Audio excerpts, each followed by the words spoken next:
right, Miles, let's talk Texas Longhorns football. This is a team that's been in the news this entire offseason for all the right reasons. Of course, big names from recruiting, none other than Arch Manning, a lot of other names involved as well in this process. And as spring ball continues to roll on, we have an interesting update about the Texas Longhorns, about a key position battle. It looks like it's coming into fruition a little bit for this team in 2023. All right, Nick, the Texas Longhorns spring ball is here and it's time to get excited. That's what I want to know from the fans and the comments below. When you watch spring ball, you're starting to get back into football, starting to get excited about the upcoming season.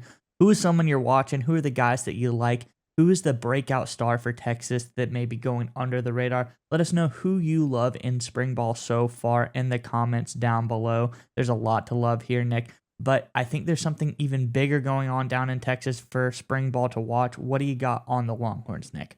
Yeah, so I already alluded to it. Obviously, Arch Manning arriving in Austin is probably the biggest story in college football in better part of a decade. It seems like this guy is, of course, part of the Manning legacy. And so that all eyes were on the QB position so far in spring, Quinn Ewers versus Arch Manning. And it looks like the Longhorns have a clear front runner at this point to be the starting guy. This is according to Longhorns Country on Fan Nation, if you want to throw out the report, Mize. This is directly from the report. Quote, Sarkisian said he's been pleased with the intentional approach from Ewers in camp. He's been vocal in the huddle in the quarterback room, but still is looking to guarantee a spot as a season opening starter against Rice come September 2nd. The annual orange-white game might give a better feel to where Manning and Murphy are in their progression. One aspect in Ewers' favor, experience, and something neither of the two competitors have at the collegiate level. I think it just looks like a guy who's in year two and is growing into year two from a comfort level, Sarkisian said. Not perfect, and I don't expect him to be perfect right now. We challenge him every day. The defense is challenging the offense every day, and we're putting new things in.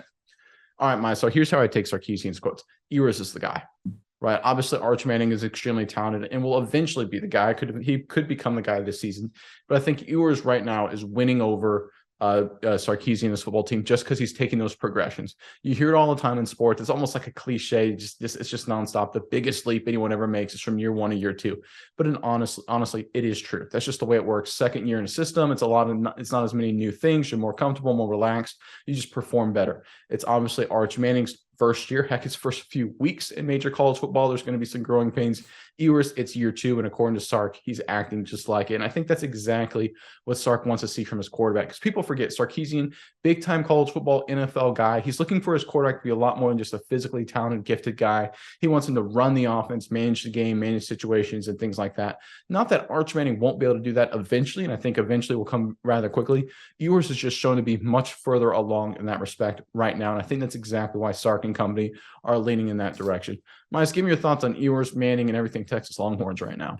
Yeah, Nick, I really like what Sarkisian's doing here, and I think it's not just even smart. It's the easy decision here. It's the right thing to do because, like you said, Manning, very talented, really great football lineage, a lot of really good stuff about him here.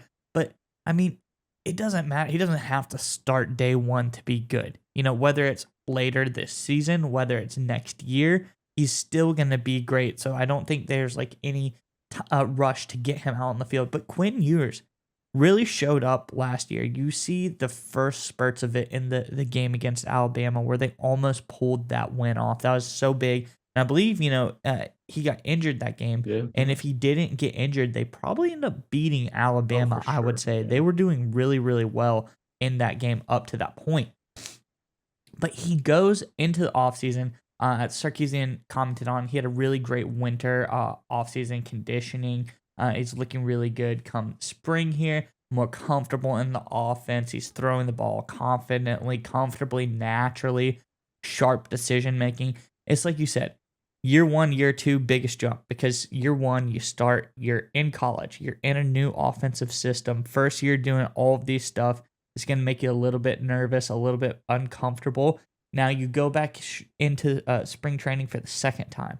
You're more comfortable in a system that you are learning. You're more comfortable in the college environment. Because you got to think there's more to college than just football. He's in classes. He's doing all kinds of other stuff. So there's a lot of stuff on your plate. So now he's comfortable. And if he's looking good, Nick, he was so good last year. There's no reason to just move off of a guy like Quinn Ewers who's so talented just because Arch Manning's in town.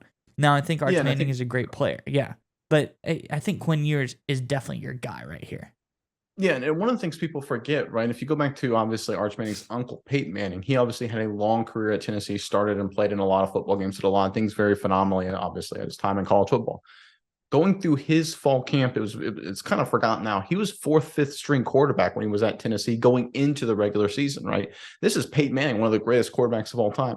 So it's not uncommon to have freshmen come in and have to go through the ropes and earn the position and start at the bottom of the depth chart just because, like you said, Meister, trying to feel themselves out. You got a guy here, right, in Arch Manning, who's trying to figure out where his next class is. He's trying to figure out where the heck in campus he's going to go, how the heck he's going to pay whatever bills he has to pay, how he's going to get gas in his car, whatever, little dumb stuff like that we all had to do in college, figure out what the heck's going on, just trying to get your bearings. And he's trying to win a quarterback battle against an elite level athlete. So it's understandable it's going to take some time. And again, that's why they're going with Ewers, because he's a step ahead in the maturity game. He's been around the block a little bit, obviously knows the offense, and he can run the offense very effectively, at least in the early going. But again, to circle back to the Peyton Manning story, if there are injuries and if there are some struggles, which happened at Tennessee, Peyton Manning was ready later in that season to take over the reins, and of course, the rest is history. I think that could be the option for Arch Manning as well. If during the season, if Ewers gets hurt again, or if Ewers struggles, you could see Arch Manning enter the game a la Caleb Williams, like he did at Oklahoma when Spencer Rattler struggled. I think there's always that option, but I agree with Sark 100%. Ewers is the guy and continues to be the guy until it's proven otherwise, because he knows the offense, he understands the game, and you don't want to put Arch Manning in a bad situation right out the gate. I think it's a really smart move by Texas going forward with regards to how they're handling this quarterback position.